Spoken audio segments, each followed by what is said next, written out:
Hi, I'm Ian and welcome to Executive Grooves. My guest today is Sarah Hillier, who's Chief Executive of Northamptonshire Mind, which is a mental health charity that provides services across Northamptonshire. And it's a charity that's very dear to my heart. I'm one of the trustees of the charity, and I've got to know Sarah very well over the course of the last year or so. And I found her a very engaging and a very inspiring leader. So let's listen to Sarah. Here she is.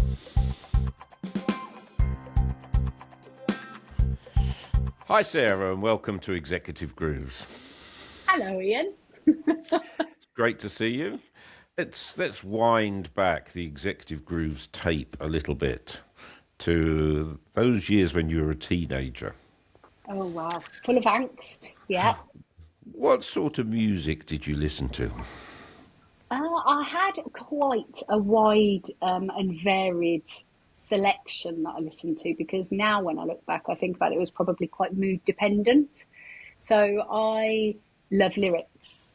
So I've always thought that Okay. music, isn't necessarily a big part of my life, and yet I'm constantly playing it in the background. And I grew up with a family that loved music. So as a teenager, I loved Bon Jovi, Queen, some of the kind of mainstream, music that now I recognise was kind of very similar in its background and the way that it worked. But I also loved quirky artists, perhaps, who had a story or a really strong message. And there were certain songs that I would pick out that I might listen to kind of, over and over again. So Four Non Blondes, Alanis Morissette, various different things really that I kind of could relate to. So I always thought I wasn't that keen on music. I'm more into poetry and the lyrics and the words, but I don't think that's necessarily true.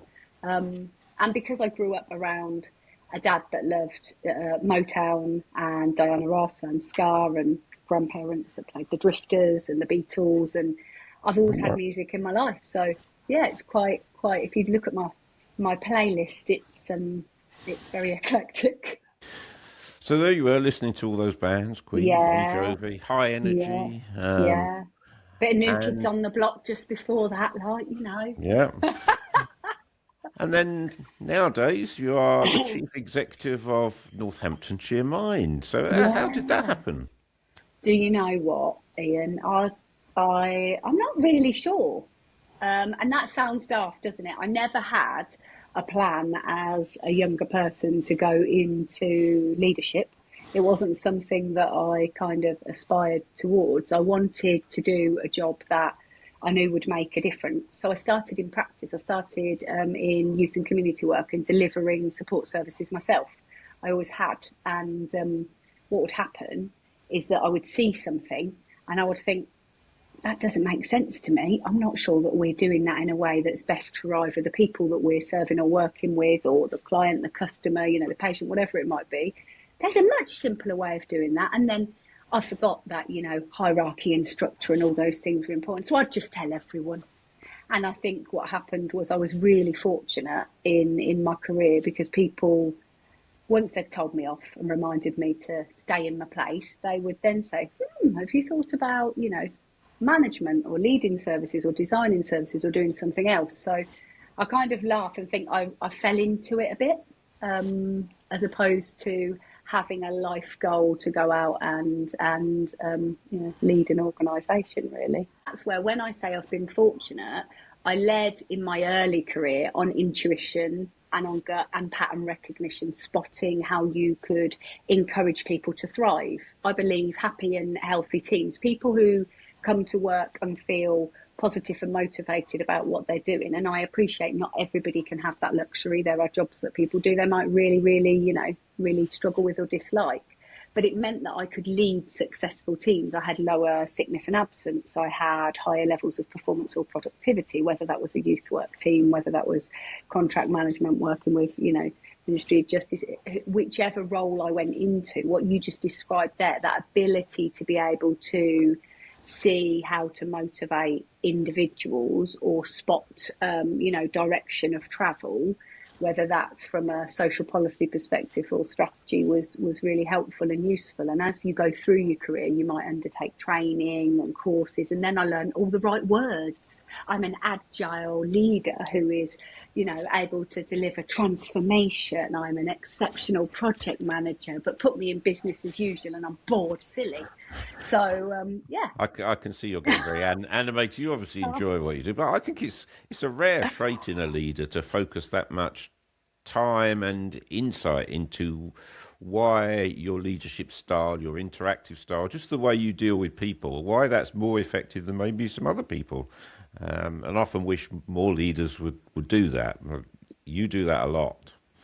I do, and I think that it doesn't always mean that people like you. What I learnt as I moved through my career is that being able to do that, being able to look at the way, what will motivate people, what is a vision. Now we talk about building positive cultures, we talk about creating environments of psychological safety, but also having clear parameters so people know why they're coming into their work environment, what their contribution is going to be, so that they can feel they've achieved and they can feel a sense of success. Yeah.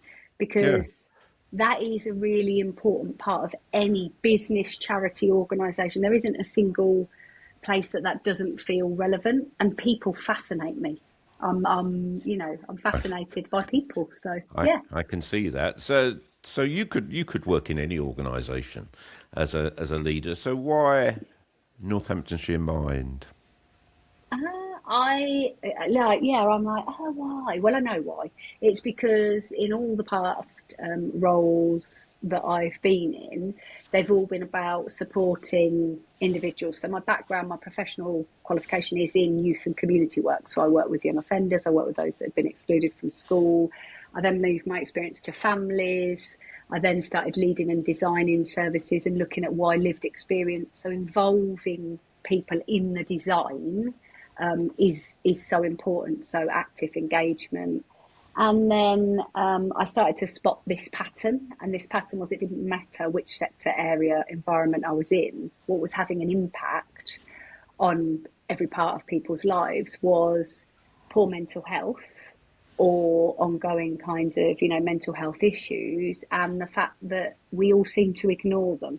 And even though now, maybe 15 years on, we're all talking about poor mental health, it's still an area that doesn't have parity with our physical health. We celebrate when we have a win and we diagnose more testicular or breast cancer. We celebrate when we find a new way of replacing our hips or various things. But at the moment, we can see there's this real backlash against overdiagnosis of certain mental health conditions and or neurodivergence. So I have this innate desire to challenge perhaps the status quo.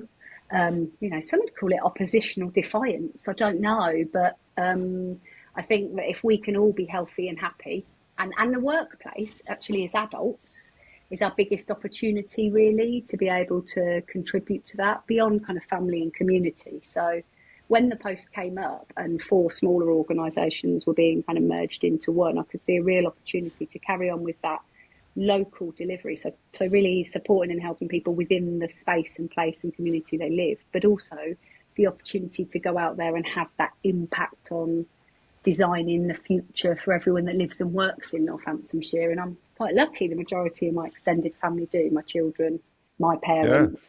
Yeah, so that was Great. it.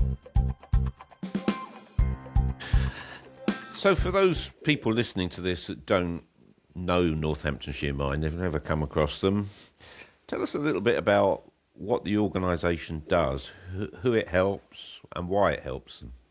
Yeah. As a charity, most people have heard of the brand Mind.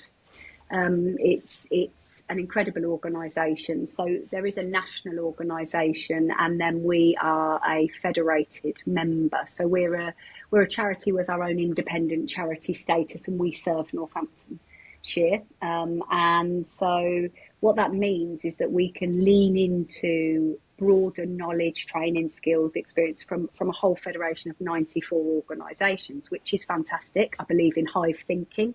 Never think you can do a job on your own. If you do, you're in trouble.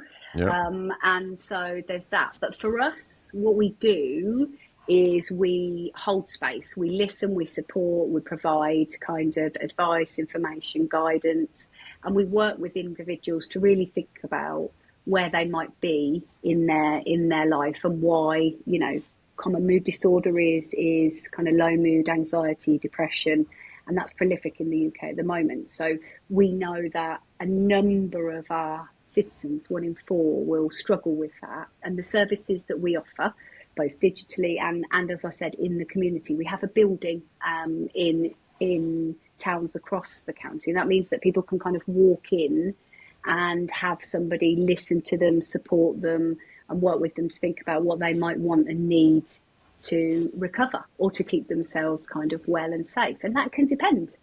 Really, it's a combination of emotional one-to-one support, some specific group work that might pick a subject, whether that's anger, self-regulation, low mood, you know, healthy habits, food.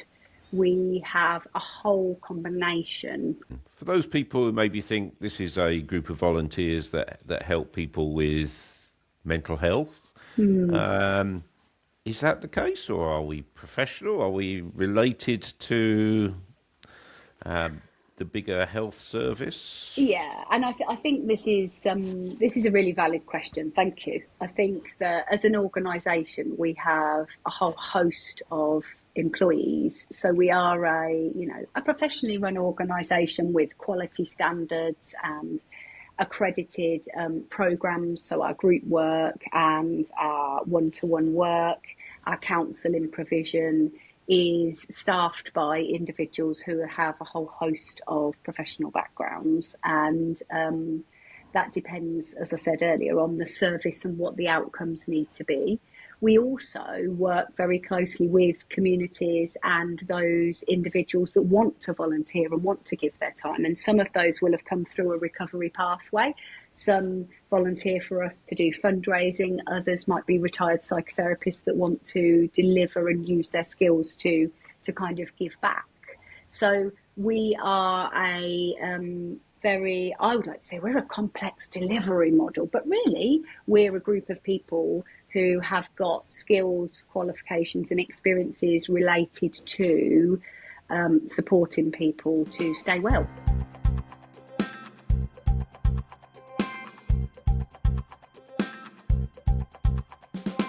So where do you operate from? So we operate from buildings around the county. We have a building in Corby, Rushden, Wellingborough, and we work very closely with the Kettering site, Kettering Mind. We also have over the west a building in Northampton, Towcester and Daventry. And those buildings are open various times across the week, and we're very proud to say that we have kind of evenings and weekends, which is often a time when other health services and those that are trying to support people that we do are not open. And that's really important. That's what communities tell us.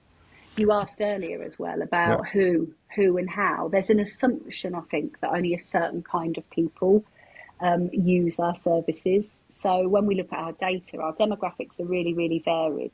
While there are some individuals who are unable to work because of their mental health, that's not the whole kind of community that we serve. We have lots of people that access counselling services, group work, specific interventions in evenings and weekends because they're working and they're unable to do that with other organisations at other times. So we try and cater to what people need.